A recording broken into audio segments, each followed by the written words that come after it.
So voice search has been around for some time now. How important is voice search though to your business? And can Google My Business actually help you get more voice search results? You could call it VSEO, Voice Search Engine Optimization. So do the two go hand in hand? Does Google My Business actually provide results to those that are doing voice searches on Alexa, Siri, or whether it's Google itself? Does it actually produce results that actually brings in business? Well, I'm going to do some experiments today, some really interesting experiments to see what results are given on a search engine on a desktop, and then are they the same results as the ones that are given on a VSEO, a Voice Search Engine Optimization. And we'll compare the two and we'll see what things you can do on Google My Business today that's going to help you get found in the results as people go more and more towards voice search. Now, you won't want to miss the results of this test because some interesting results that are going to come out from this. So as we go through these together, make sure first of all you subscribe, and make sure you also put a comment down below as to perhaps some experiments you've tried and where you've seen some differences between the search engine results and the Google results or the voice recognition results. Now also, before you go, make sure you give a thumbs up because that helps me get found by other businesses and it can help other businesses too. Now, has voice search actually caught on? Well, maybe not to the degree we thought. Perhaps back in 2019, 2020, we thought it was going to catch on. Obviously, COVID's been the big story this year. But you'll notice that people prefer to use a voice search once they get used to using it. In fact, it's 4 times quicker than typing it. So you can see why voice search works. And in fact, you can probably put twice as many words into the search term itself and save time in doing so. So people are beginning to move over towards voice search, but it does seem to be a slower take-up than was first expected. And in some ways, there's a mental change in thinking. It takes me back to the time when I first got the internet. Now, in those days, words like Netscape, CompuServe, they were kind of familiar words. Maybe some of you remember those words that were used and bantered around. And this was kind of like late 90s. But what was interesting is when I first got the internet, even though I had the internet and all that information was on hand for me to plug into and get information on, I still went to the newspaper for news or sport. I still waited till 6 o'clock to get the latest news. It was almost like I had to break the old habits to get used to the new habits. Voice search is going through the same process. In the last few years, people have been buying the voice recognition devices. They've got it on their phone. They've got it on their laptops. And what's happening is gradually people are beginning to remember, yes, I can ask about the weather now, or I can find out what's happening in my diary just by using these specific words. One of the other challenges has been that when these devices first came out, you had to use the exact words. And they didn't really seem to understand anything other than certain specific keywords. Whereas now they're really beginning to expand their diction. They're picking up on almost anything you say. You've probably found yourself that they even pick up on conversations you're having sometimes, which is quite worrying sometimes. So statistics go to show it is beginning to gain in popularity now. It's said that 55% of teenagers use it on a daily basis. So I think we're going to see it's going to suddenly break through, and then there'll be this tipping point where suddenly everyone is just using voice search. So if the results in voice search are different to the results that you're optimizing for on your website and on your Google My Business, then maybe we need to start thinking of advanced planning, thinking about our keywords, thinking of what is actually going to be needed. Because if the future in the next couple of years, there's going to be a dramatic change in using a voice search for local business, then we need to be one step ahead. And that's the purpose of this video today. So like I said, I know you're going to find this really useful. So the first thing I'm going to do is go to the search engine. I'm going to pretend that I'm looking for a garden landscaper. So a garden landscaper near me. I put that into the search and ignoring the adverts because they're paid for that. We're looking at 3 results here. So I've got 3 that come up. Obviously I've got more if I want it. So I've done this in incognito mode because I don't want it to pick up on anything at all that I've searched in the past. So this is totally neutral and just based on where I'm based at the moment. So let's see now if I go to the voice device and see what it says. So I'm going to say, okay, Google, a garden landscaper near me.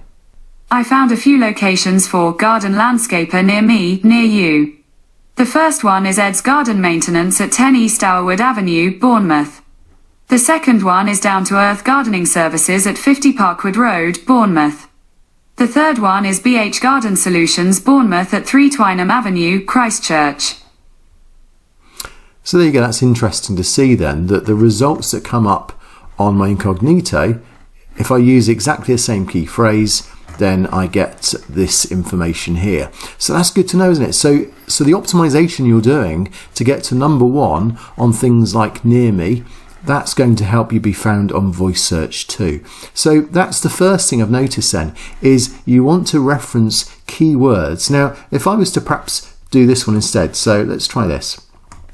So I think this is a more realistic question that you would ask. So this is totally live. I don't know what we're going to see here. But let's see. So I've put, which garden landscaper would you recommend in the local area? So I'm going to try that. And these are the results that come up again. This is perhaps, is this based more on ratings? There's a bit more ratings here by the looks of things. But anyway, let's now try this with Google as well. Okay, Google, which garden landscaper would you recommend in the local area? Sorry, I didn't understand. But I found something related. Do you want to know how much does it cost to landscape a yard? And this is where I think people still lose the trust. This is why I think it's still not fully caught on, because there seems to be, for every good result, there's something that doesn't quite go according to plan. So that's my first experiment. So one of the first things to consider is, of course, with a website, particularly a business website, there are a few things that you need to have in place already. So just ask yourself, is your website secure? Does it use an SSL certificate? In other words, when you go to your browser, does it say HTTP and does it have an S or a padlock symbol on? That's now become absolutely required, mandatory to all websites. So if you haven't got that, you may need to speak to your web designer to get that upgraded, to get that certificate added to your website. The other thing as well is your website mobile friendly? That doesn't mean can you see your website on a mobile, it means does it work and is it usable on a mobile phone? And again, you can check that. Google provides a mobile friendly check for you. I've got one on my website. If you go to zanet.co.uk, you can check it there too.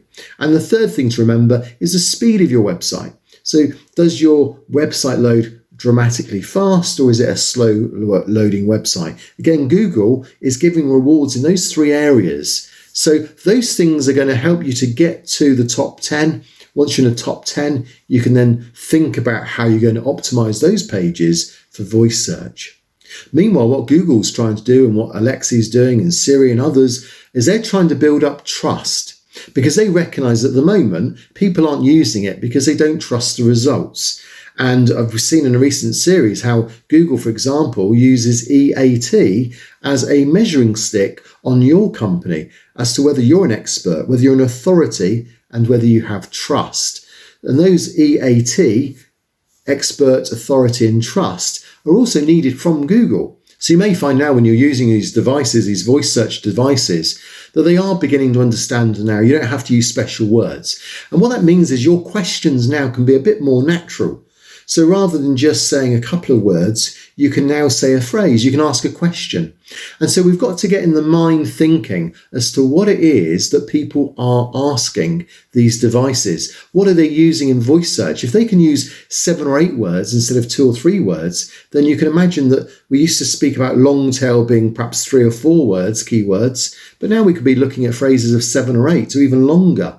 So how can we tap into that? Because at the moment, that's something you can grab hold of quite easily if you're going to be the first one in your area to do that. So I'm going to jump onto my computer now, but I'm also going to have my device on the side, and I'm going to do some experiments. I'm going to experiment things like opening times of businesses, and at the same time we'll listen to the results to see what we're told by the device. In this case, I'm going to use Google as the device to use.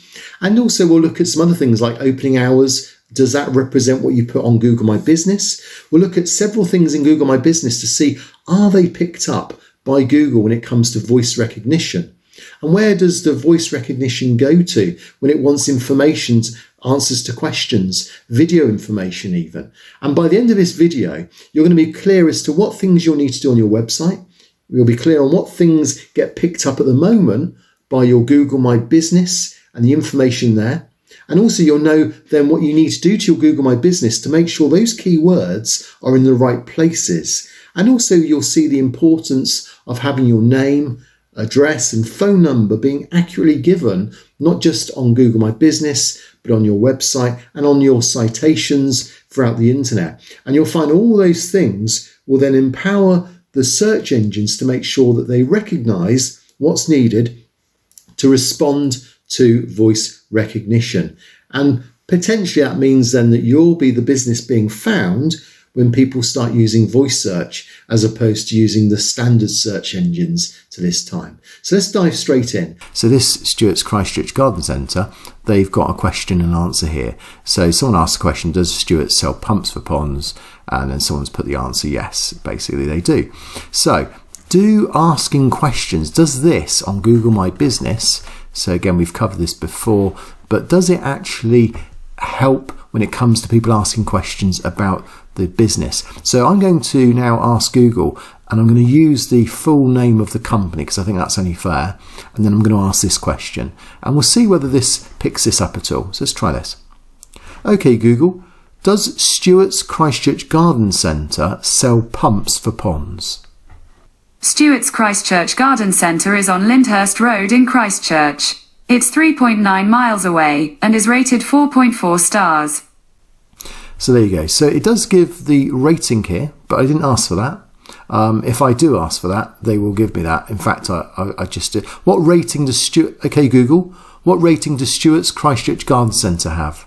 Stuart's Christchurch Garden Centre has a rating of 4.4 out of 5 on Google with 2,274 reviews. So you can see that this here is being picked up, and that's from Google My Business.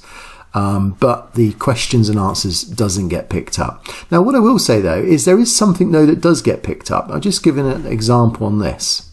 Okay, Google, does Zanet Design Limited provide a Google My Business management service?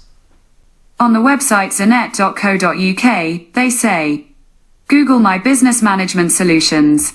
You found a way to manage your small business for free from a marketing consultant on our YouTube channel. So you notice that Google's picked up on something on my website. So if I do a search for Zanet Design, then I should come up with my branding, which I do here. And I was looking at a particular question. So do the questions show on here? See all questions. So what did I ask? I asked, do I provide a Google My Business Management service? Which I think was on here somewhere. Well, let's just try this one. Okay, Google, does Zanet Design Limited provide website hosting?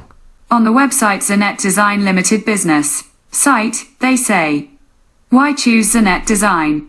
Hosting, design, mobile-friendly MailChimp expert, helping small local businesses manage their own website. So there you go, it's picking up things from my website, but it's not picking up things from Google My Business. So there's the conclusion there then, that these at the moment don't provide specifically or directly voice search recognition information for Google, but your website does. So how important it is to have an FAQ on your website then on that basis, and to try and appeal to questions that people are asking, and then in that way you're going to then pick up or be picked up on voice search recognition. Of course, you can always play a trick on Google. Okay Google, what do you think of Alexa? Alexa and I have a lot in common. Finding facts, telling jokes, and racking up your electric bill. There you go, and never ask them to say a joke. So what else can you do? Real questions. Sorry, I didn't understand. Okay Google, stop. So what other things can you do then? Well, you can also make sure that featured snippets are included. But I'm a little bit surprised as to how these results work. So let me give you an example. I've done a search in Google here. How do I make a multi-page PDF in Photoshop? Okay, and you'll notice that you get this information here that comes up, which is like rich snippets, and then a bit further down you've got my video here, Zanet's video, and then you've then got my blog, which is this page here, and in here I've then got again how to make a multi-page PDF in Photoshop, and then I've got the process and so on. So I would expect if I did a search for this one to be read out if I search for that. But listen to the results. Okay, Google, how do I make a multi-page PDF in Photoshop? Here is some information from the web that might possibly help. On the website zanet.co.uk, they say, how to make a multi-page PDF in Photoshop. 1. Open Bridge. Open Photoshop and launch the bridge. 2. Select multiple PDFs. Choose the PDFs you want to combine into a single PDF. 3. Select Output. In Bridge, choose the layout for your PDF file.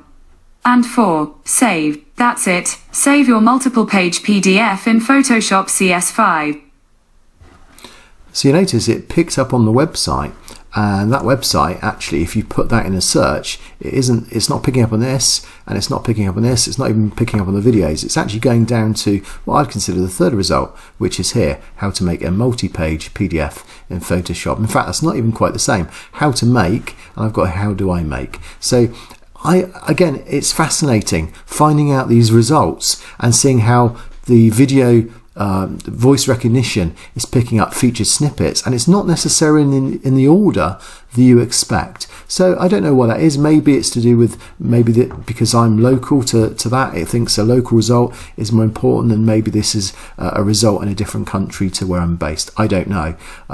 Maybe it's to do with the fact it's 2014 and I did this video and wrote this in 2018. So I don't know, but interesting. Put it in the comments below if you've got answers to why you think that might be the case. So here's another one then. So quite a simple one really, but if I go to here, you'll see that I close at 5 o'clock. It's now just gone 3 o'clock. So I'm just going to ask Google when I close. So, okay Google, when does Zanet Design Limited close? Zanet Design Limited closes at 5 p.m. So it recognises the times. Okay Google, is Zanet Design Limited open at the moment? Yes, Zanet Design Limited is open today from 9 a.m. to 5 p.m. So again, you'll notice the importance of having the hours and updating the hours and so on. Now there is one other thing as well. I just did a search for plumbers here, and I noticed that one of these plumbers here has got 50 plus years in business experience. And I wondered, because this is a new thing that's just been released, I wondered whether Google is honouring that. So let's just see. Okay Google, tell me a plumber with 50 years experience in the area. Sorry, I don't understand. Okay Google, what is a nearby plumber with great experience? Sorry, I didn't understand. And this again is where it just becomes a bit tricky. So it appears that you can't ask that type of thing yet. But it is interesting, isn't it, to see that the idea is it's getting itself ready so that your Google My Business is going to get a lot more traffic, but it's going to be based on voice recognition and not based on searching. So I think some of those experiments went a different way to what I expected. I don't think you can just say it's a clear cut, everything on Google My Business is in the voice recognition. I think it shows your website has also a big impact on your business. And I think your website has a bit of an impact on where you rank with your Google My Business too. So hopefully you'll be able to see the connection between the two, and particularly the importance of having keywords that relate to what people were genuinely searching for on voice searches.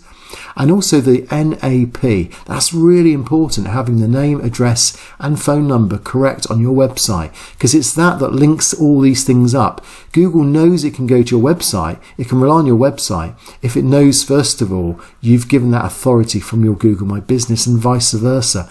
And if the two don't match up, then you start to lose that trust that Google needs and that authority that Google needs too. So some fascinating suggestions there, and the experiment obviously gave us some interesting results as well. And maybe at the moment we can see that we're kind of in this transitional period of moving from focusing on desktops and search engines and Google itself, and we're moving now into this new area of longer term keywords. So as we've seen, there's a real importance with understanding where you can put these keywords and how they get found, and how you can phrase it in a way that's going to appeal to voice recognition as opposed to appealing in the past to what was typed. So if you want to know how to use keywords in your Google My Business, then this video is going to help you. So I'll meet you over there and I'll show you how to do that. But if you want to know more about NAP, N-A-P, name, address and phone number, and where you can put that in your business, then I'll meet you on this video. And this is going to be an important video if you haven't done this before.